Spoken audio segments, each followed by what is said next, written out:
All right, welcome to NNP Symposium. This is the 6 o'clock Saturday session presented by Angel Navarro-Zayas on the first numismatic drawing of Puerto Rico and the light countermark.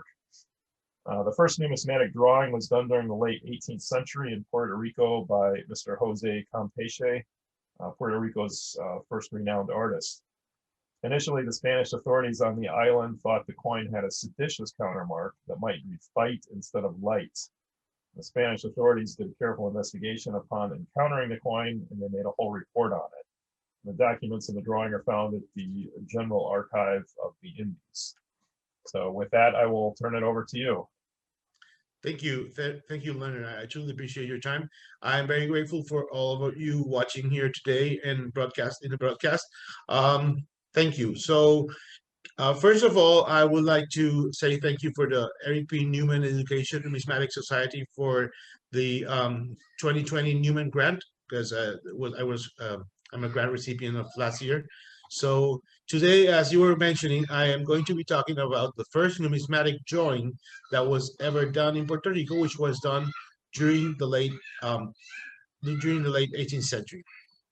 Okay, here we can see drawing from Puerto Rico from Puerto Rico. This is the Bay of San Juan. Here you can see the old fortress of San Juan, which is, it's part of our historic heritage. And you can see the walls of San Juan and the sentry box. And that sentry box over there, you can see it's part of also made into the 2009 territorial quarter of Puerto Rico. Here you can see also the the sentry box and the walls of Old San Juan in Morro. Old San Juan here. And this is a bird's eye view of Old San Juan. And what you see up front is the El Morro Castle, which was built during the late 16th century with the money from the Situado Mexicano.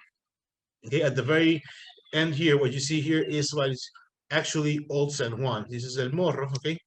So when I first started out teaching at an undergraduate level back in 2007 at Caribbean University here in Ponce, Puerto Rico, I recall I first started teaching Western civilization, and one thing that caught my attention was that at that time, the book that I was using, I recall it began with the introduction, and it began with the periodization of history. And I said to myself, well, this has not been done with the numismatic history of Puerto Rico. So it caught my eye, and I went to talk to the who was then the numismatic curator of the Popular Bank Museum in Old San Juan, which was late Efrain Archilla Diaz.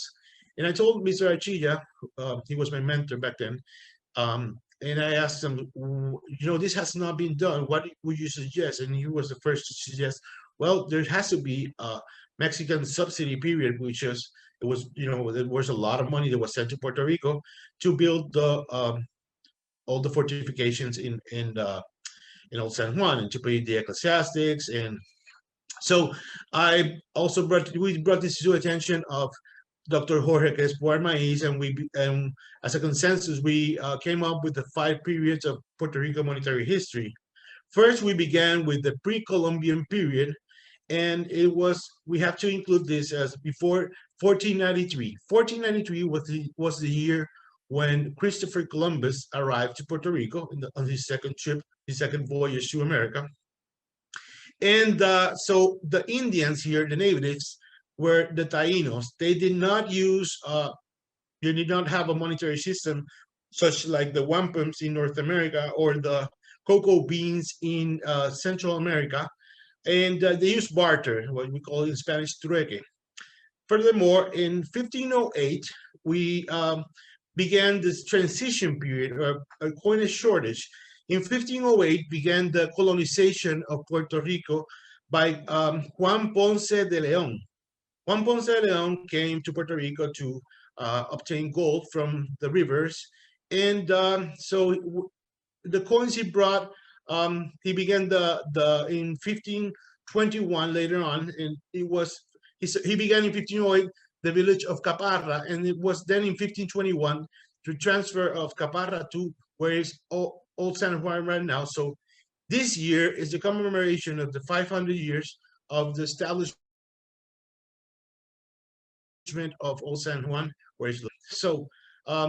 So the colonization of Puerto Rico began in 1508, and so there was a lot of coinage shortage, and so we ended that transition period in the shortage in 1587, which was the year where it began the remittances of the Mexican subsidy.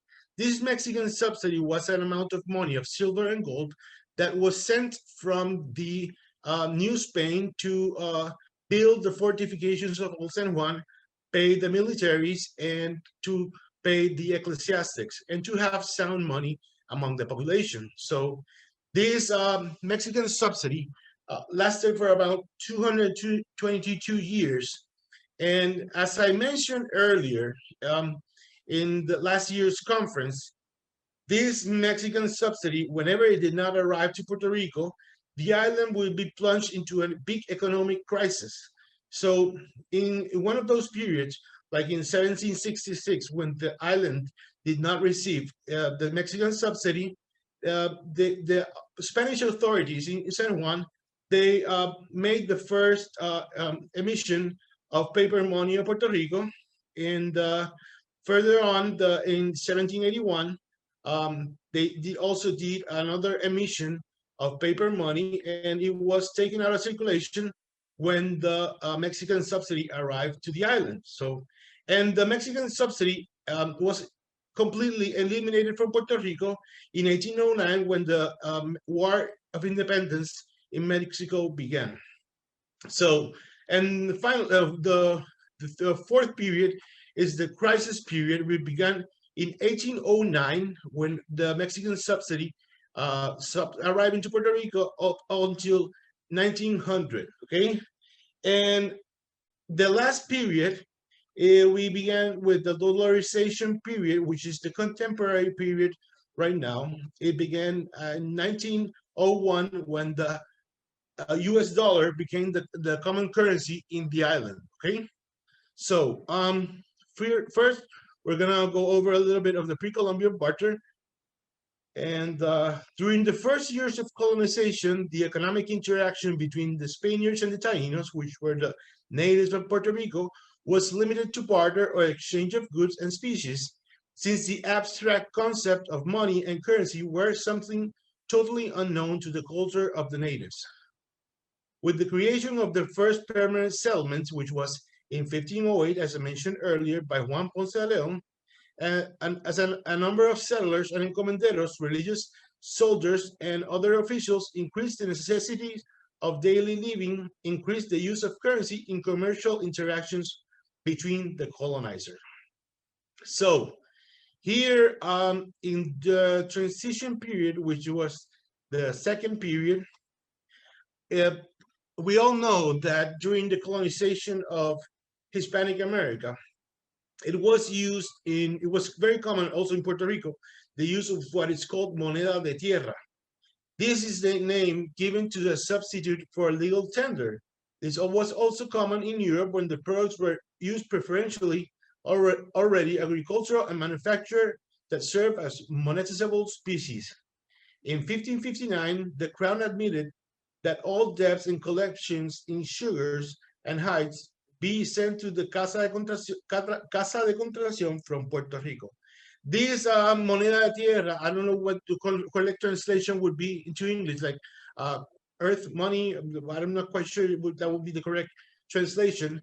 The consequences of this moneda de tierra was the manipulation of the value of silver and coins in the market at the hands of governors and dealers in such a way that the people, hacendados of the cattle and owners of mills, los ingenios, were benefited by having direct access to the monetizable species, okay?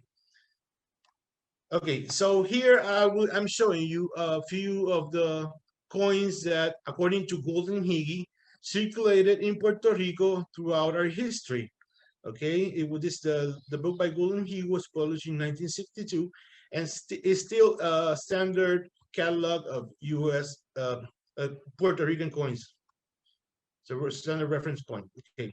So the Mexican subsidy. The Mexican subsidy is the third period. And now during this period is where the actual first numismatic drawing of Puerto Rico was done.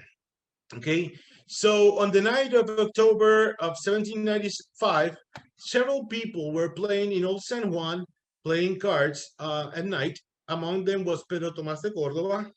While playing cards, they noticed that there was an 8 reales coin that had a counter stamp on it, and someone, of course, somebody had made a countermark on it, and it was found both countermarks on the obverse and the reverse of the coin.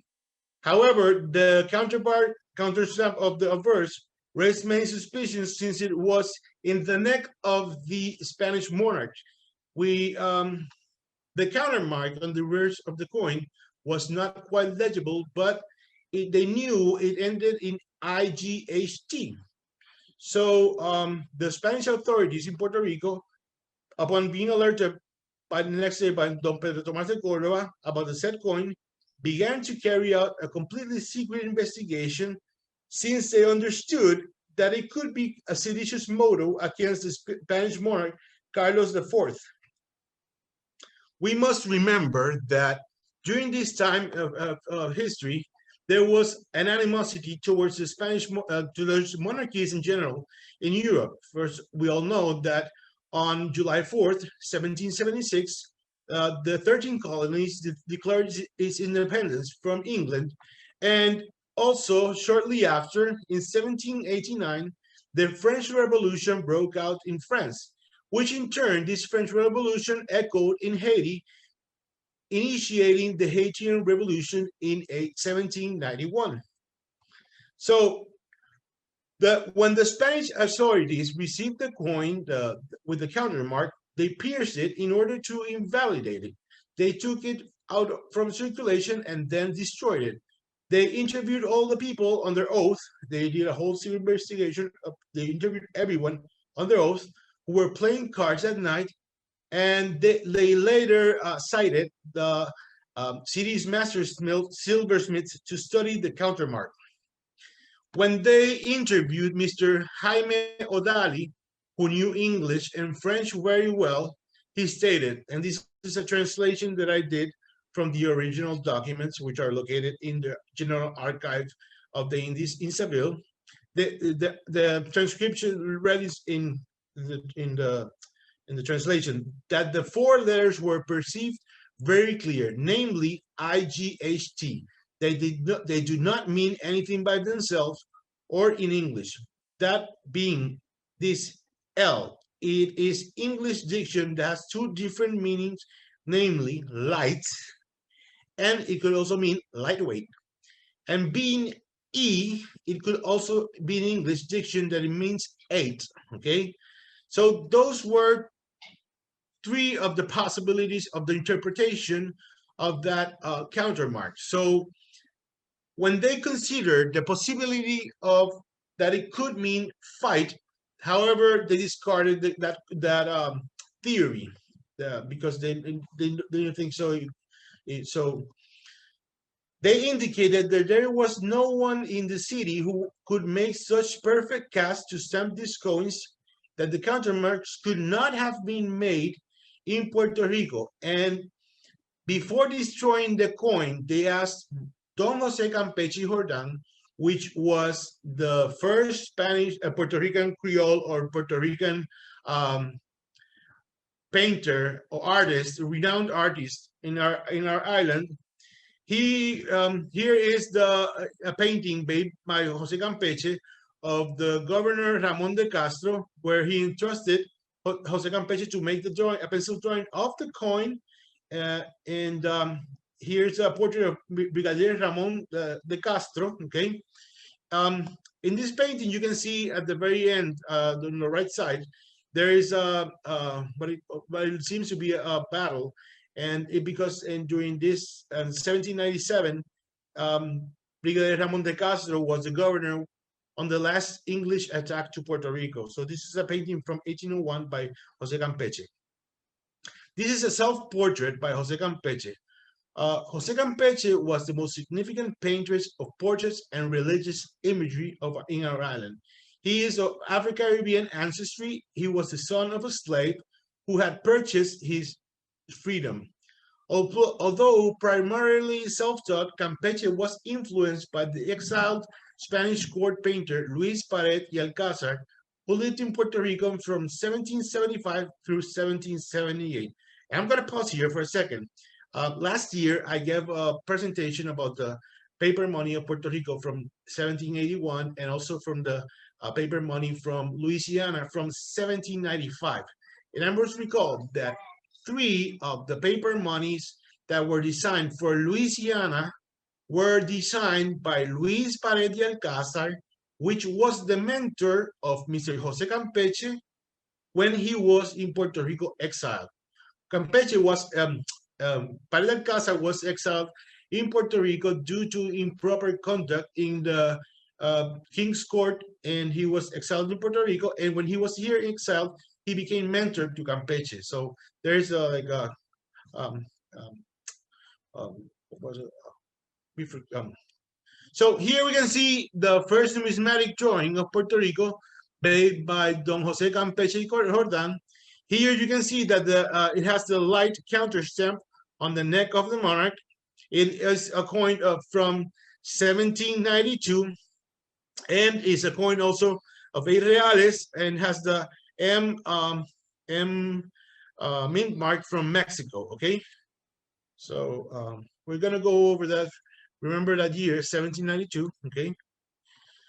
Now, back in 2006, Mr. FlGHT Diaz, who passed away in 2009, he wrote an article regarding this numismatic drawing of Puerto Rico, and at that time in 2006, it was thought that it was the first numismatic drawing of Puerto Rico, and also it was believed to be the first countermark ever reported in Puerto Rico. Further on, there were surfaced other countermarks in our island. So the first time this numismatic drawing was portrayed in our literature here in Puerto Rico was in the book by Rene Taylor. He's a curator of the Ponce Museum, Ponce Art Museum here in our island, and he wrote, "This one is an unusual," and about the drawing, "This one is unusual and was executed rather under special circumstances. It represents the 2 sides of the Spanish colonial peso of the time of King Charles IV, possibly minted in Mexico in La Casa de Moneda. What makes it unusual is has the word 8 stamp on it."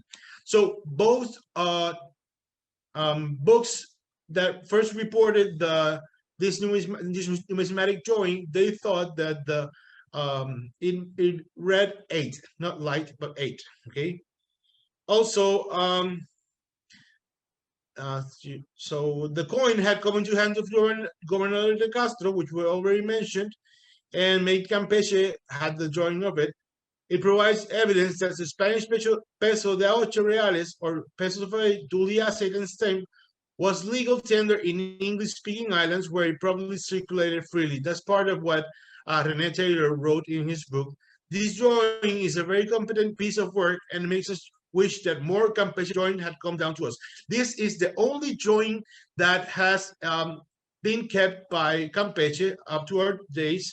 All of his belongings, when Campeche died, were destroyed because he died of yellow fever. And so this is the only drawing that has surfaced to our days, and is located in the archive of Indies in Seville. There is no other drawings that survive to these days. Here is a picture of the General Archive of the Indies in Seville. Okay. Now, when I first began this research around 11 years ago, I transcribed all the documents that are found in Seville. And when I finished transcribing all those documents, all the secret investigation that was done, there was a whole report done on that, where I already showed you the conclusion by the experts in at that time.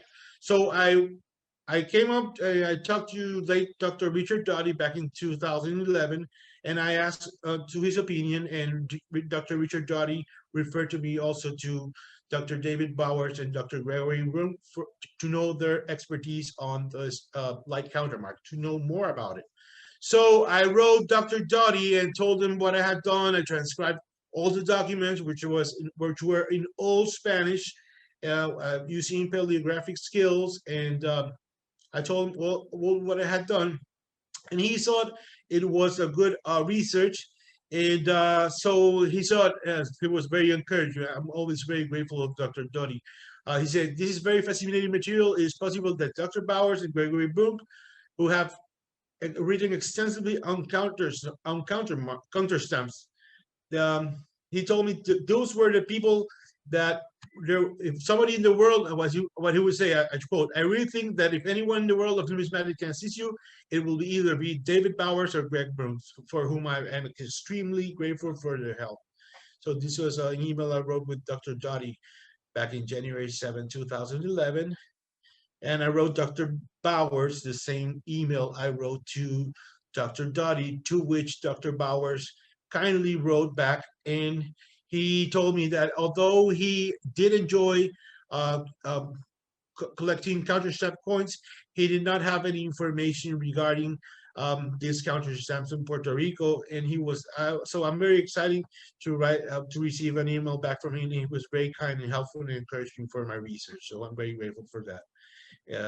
Also, I wrote to Dr. Gregory Brunk, as Dr. Doughty had encouraged me to do so, and Dr. Doughty, he gave me 3 possibilities on why this counterstamp could have been made. First, he came up with the theory that light could mean lightweight, which was one of the theories that the people during 18th century was one of the theories that the people had at that time. But he didn't, Dr. Doughty said he did not know the weights of the 2 specimens. He also thought, Dr. Brunk, that it could be a commonly fair last name, that of a family name, and also he thought it might be of a British merchant who had stamped the Adriatis coin. So what it brought to my attention is that he specifically thought, Dr. Brunk, that it was not a political counterstamp. So when that being said, I completely discarded the possibility of being we thought initially that it could be a fight, an invitation to fight, or some form of political expression. Okay, so, and also Dr. Brunk was very helpful. He was extremely kind and helpful on this research. So here you can see, this is on the left side here, you see that's the dibujo of Campeche, and on the right side, this is also the specimen that Dr. Brunk had sent me. Here you can see it's very interesting, because they're both dated 1792 here, and this one here is also from 1792. So, well, we kept on looking forward into this, and Dr. Brunk helped me out, and he sent me also another information further on, and I don't know, let me go forward. He found another different coins that have been counterstamped, and he sent me these ones that were also from 1792, and the article that he sent me said that coins had been counterfeit coins from 1792, and it had the Mexico mint mark. So what Dr. Doughty, Dr. Brunk suggested is that this might be the solution to our problem, which that the coins had been counterfeit coins from the types of 1792. And here we can see that this is the coin that was counterfeit from the time, from 1792. And you can see it has a light counter stamp, and also from the Mexico mint mark, which of course is the fake mint mark. And so we can also see it. This coin here is also the same as being shown in the same catalog. You can see it's the same one, and I'm going to show you on the next one. Here you can have a clear view of these are three different coins. These last two on the bottom, so were the one that Dr. Broom sent me last, which is exactly the same coin. And you can see they're all from 1792. So there is a possibility that most likely, or all of them, were counterfeit coins. And as Dr. Broom mentioned, those were coins that were of lightweight, and that's why this counter stamp had surfaced in Puerto Rico. Okay.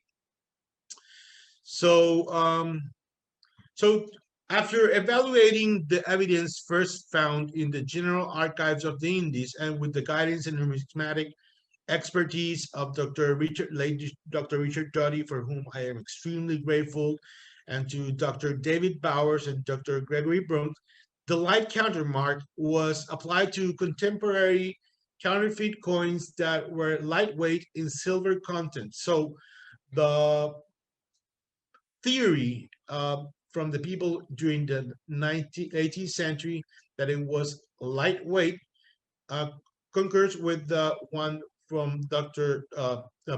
Brunk, and it's that it was a lightweight coin. So, but we did not know the weight of the coin from the Campeche. So, and now I would like to go over a few discoveries of Puerto Rican numismatics. This is a condecoration that was designed for the people who have participated in wars, the Guerras Carlistas. This coin, this metal was never authorized for use in Puerto Rico, although they were going to be given to the people in Puerto Rico, the soldiers in Puerto Rico who had fought in the wars. So this metal, this condecoration was never used, but it's an interesting addition to the metal history of Puerto Rico. I first found this while I was doing research for my dissertation. And so, one second.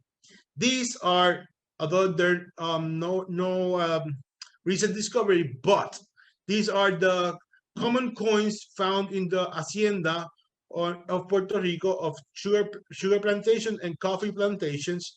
The biggest authorities right now in Puerto Rico writing about this topic is Dr. Ovidio Davila. And here I would like to show you. This is the paper money of Billete de Canje from 1895. And you can see here that it has this Billete de Canje was designed by Bartolomé Maura y Montaner. This paper money was used in 1895 for the exchange of the Mexican peso, which was in use in Puerto Rico, for that of the 1895 provincial peso of Puerto Rico.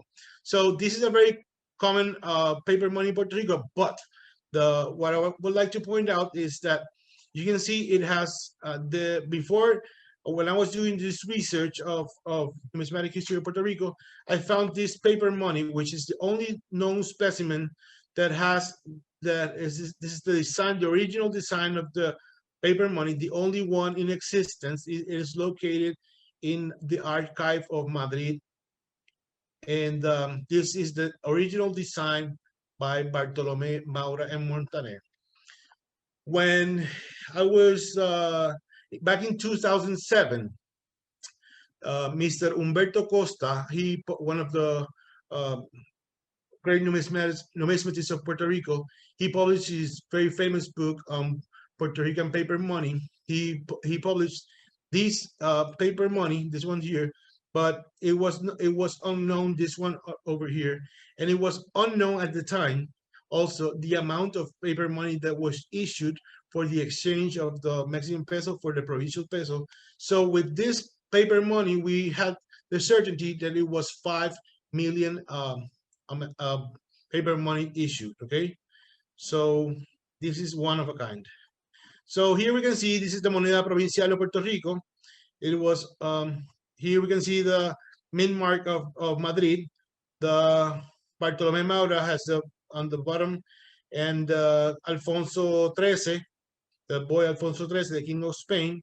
And here we can see the columnas de Hércules from the escudo of Spain. Here, Castilla, León, Aragon, and Granada, and the fleur de lis, which is symbol of the Bourbon kings of Spain. So, and this is also part of the coin, the most famous coin, one of the most famous coins here in Puerto Rico, of the provincial pesos. These provincial pesos were made in denominations of 20 cents, 10 cents, 40 cents, and 5 cents, 5 centavos. So also this one, I would like to point out, this also is a very important discovery that was done by Dr. Richard Doty back around 2006, 2007, when he was working at the Smithsonian Institution. He discovered some designs made by Charles Barber and George T. Morgan for coin that was supposed to be by denominational coin that was supposed to be used in Puerto Rico, or was thought to be what's going to be used in Puerto Rico, but was never executed that project. And it was going to be, here you can see the United States of America, 1899, Isla de Puerto Rico, 1 peso 60 cents, which has the what you call devaluation of the provincial peso of Spain that was used in Puerto Rico in 1895. And when it was done, the devaluation of the money, this is what we, at the time, Dr. Doty and I, we supposed it was a project that was going to use as a transitional money for Puerto Ricans here in the island. But nevertheless, although it's a beautiful design, it was never done. And at the time, with Dr. Doty, we tried to locate information in the National Archives in Washington, but we were unable to locate memos or anything related to the orders on why should it be made, or any projects regarding this. So it is fairly unknown, this paper money. Pardon, design.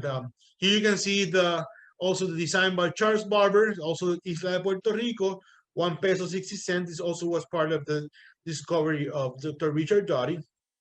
And so it was first published in Coin World magazine, and the second one was published in the Numismatist in 2009. So with that being said, I would like to give thanks to many people. First of all, I would like to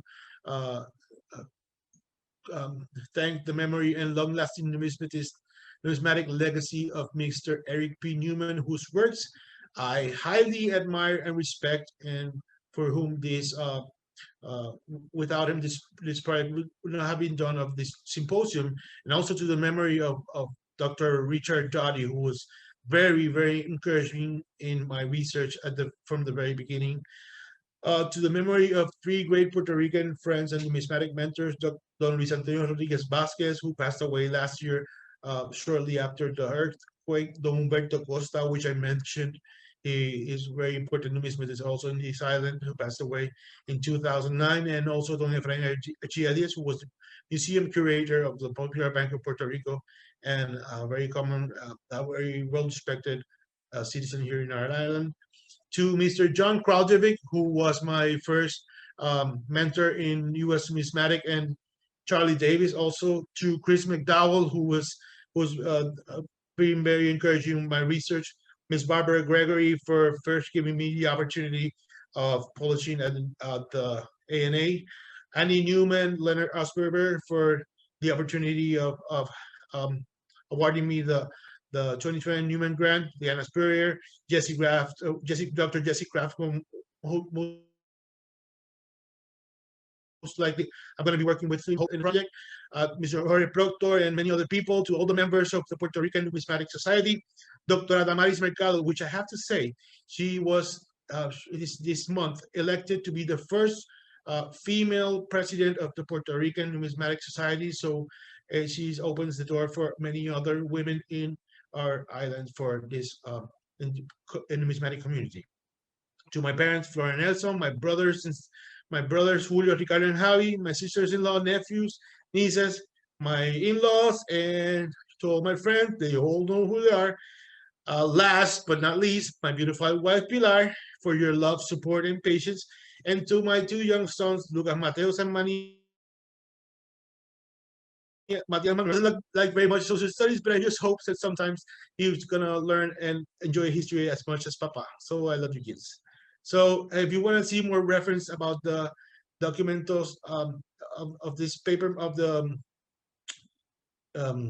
what's it called, the numismatic drawing, you can look it up on academia.edu or also on the General Archive of the Indies. And at Academia, you will see the whole documents transcribed there. And if you have any questions, I'm more than happy to answer them. Thank you for your time and patience. Thank you. All right, thank you very much, Angel. If there's any questions out there, you can type them into the Q&A box. Just move your cursor down to the bottom of the Zoom viewer and the Q&A should pop up, and there'll be a box there that you can enter any questions. Are there questions? I mean, let me see if I can find the questions. I don't see the Q&A here. There's not, we haven't had any questions yet, but there is a box there in case anyone wants to answer and ask anything. Let's see. Okay. Well, there's one question. We got a comment. Great talk. Thank you very much. Thank you. Thank you. We got a question.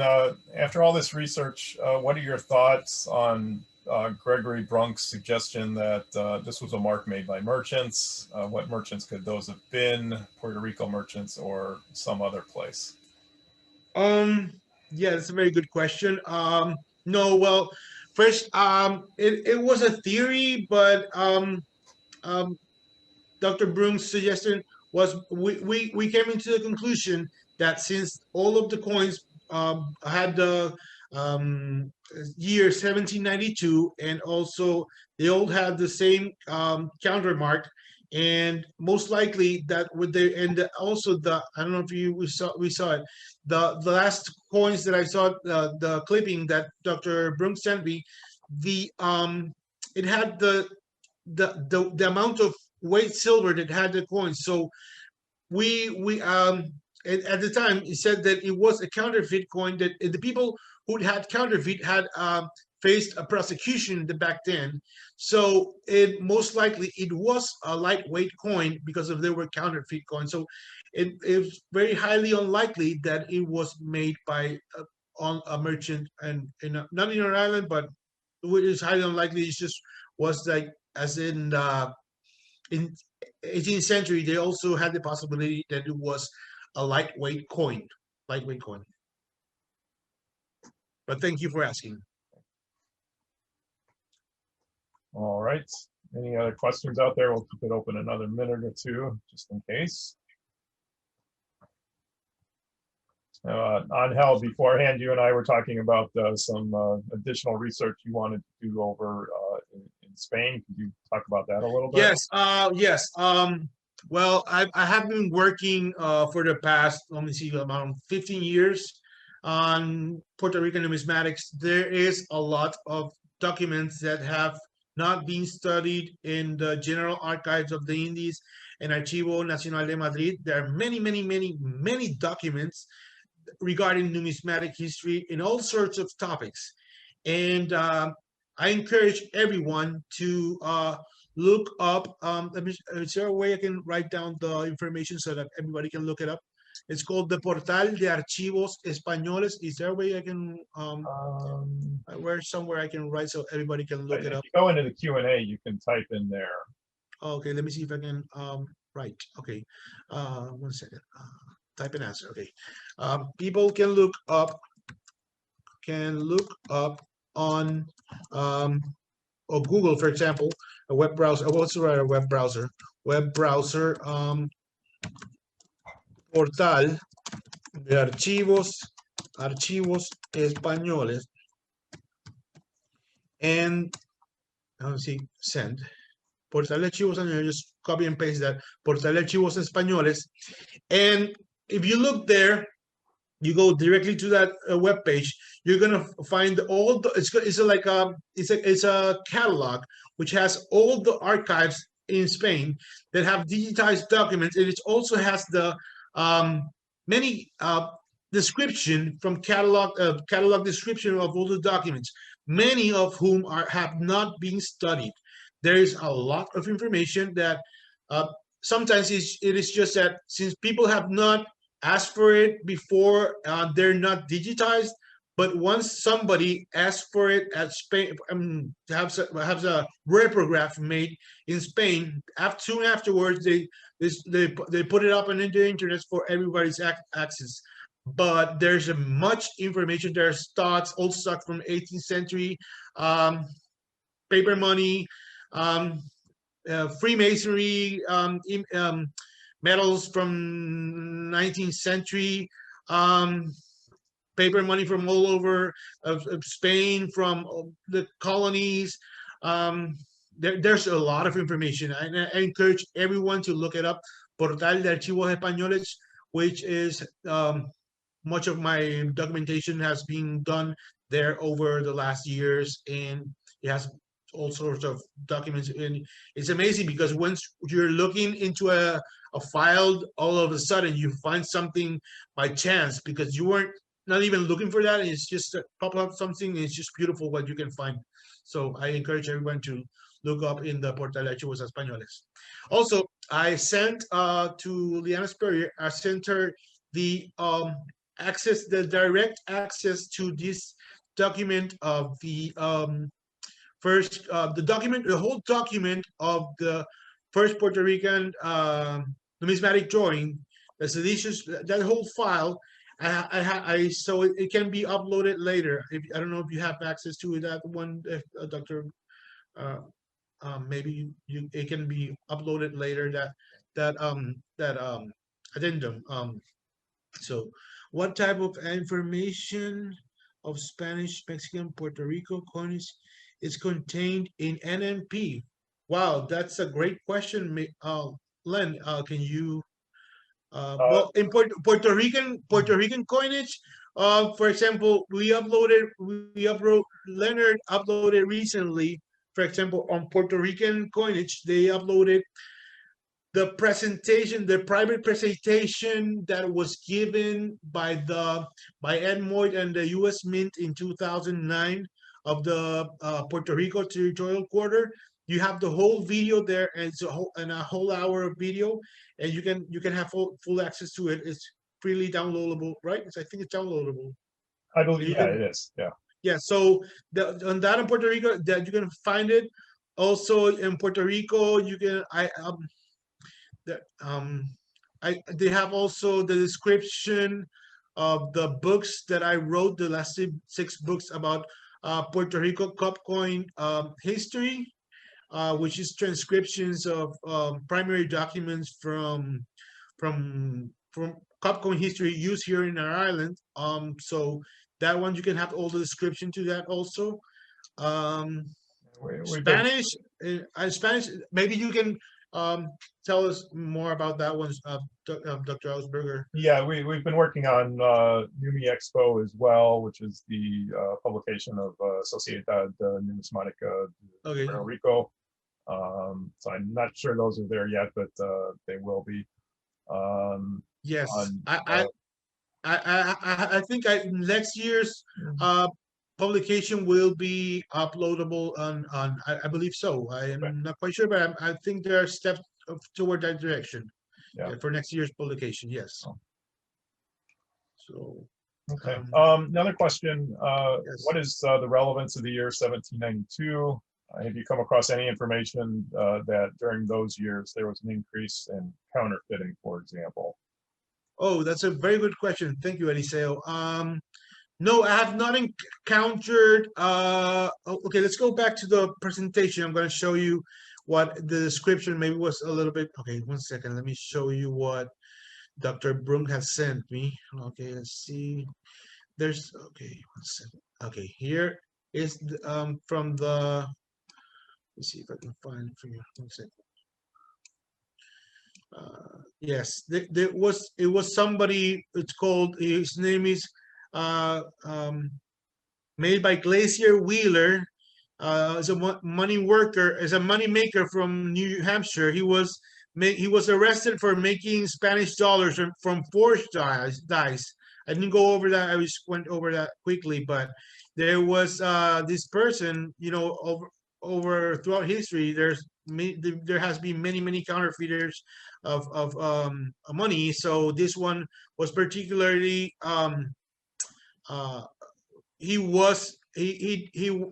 faced prosecution for that kind of counterfeit. So but exactly about the counterfeit from that same year, I have no information whatsoever, other than also, for example, here in the Caribbean, when it was done, the paper money from 1781 and also from 1813, many of the counterfeit paper money was made outside of Puerto Rico, for example, in St. Thomas, and then it was introduced through the south side of through the base of Puerto Rico, and it was introduced and circulated freely among the legal currency of Puerto Rico. So counterfeits has been done so from so many places.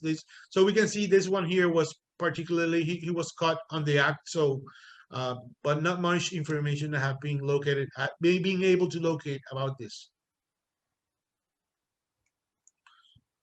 Good. Thank you. How big is the Campeche's drawing, for example, in inches? Where is the, oh, good question. Yes, that information. Okay. Yes, 1 second. Let me see. I believe I do have that information. I have to, I don't know if I can go out of the screen, but no, I don't think I can go out of the screen. But that information, if you look it up, Leonard, is there a way that you have access to the email I sent Liana that has the information about the direct access to the link of the probably don't. Yeah, not offhand. If you do a alt, well, you'd have to screen share a different screen. Yeah, I have to. I can't. Yeah, if you look the Portal de Archivos Españoles, it will guide you directly. If you look up pesos sediciosos, if you look exactly those two words, pesos sediciosos, it will guide you directly to that the file, and that file has all of the documents which has the secret investigation, and from that file you can go to a different file which has a description of the Campeche drawing. They're kept in two different files in Seville. Let me see. I can see if there are any questions. But I do not know. I do not have right now with me. I don't know. I do not have the in inches. I do not have it, but that can be found in the description of the in the file in Portal de Archivos Españoles. But yeah, I can have it. I can get the information to you if you want. You can also write me. I'm gonna write my email. Answer live here. Okay. Okay. Let's see if I can write here. I can't write first. Okay, let me see if I can answer. My email is Angel Navarro, Angel Navarro 2000 at gmail.com. You can write me and I'll be more than glad to send you that information for you to access it. Yes. I hope that let me see if I can. Angel Navarro. I'm going to write to you my email. You can my personal email. No problem. You can write me there. I'm sending it right now. There you go. Angel Navarro 2000. Angel Navarro 2000 at gmail.com, and I will be more than glad to send you the information. Yes. All right, I think that's it for the questions. So, Angel, thank you very much. And Thank you, Leonard. I truly appreciate your time. Thank you for helping me out here, and I'm truly grateful for the opportunity of being the first Puerto Rican of being the Newman grant recipient. So I'm very grateful for that and for your support of my research. thank you. And Thank you. we'll see everyone else on the presentations beginning tomorrow morning. Thank you. Have a good evening. Okay. Bye-bye. Thanks a lot. Thank you. Bye-bye.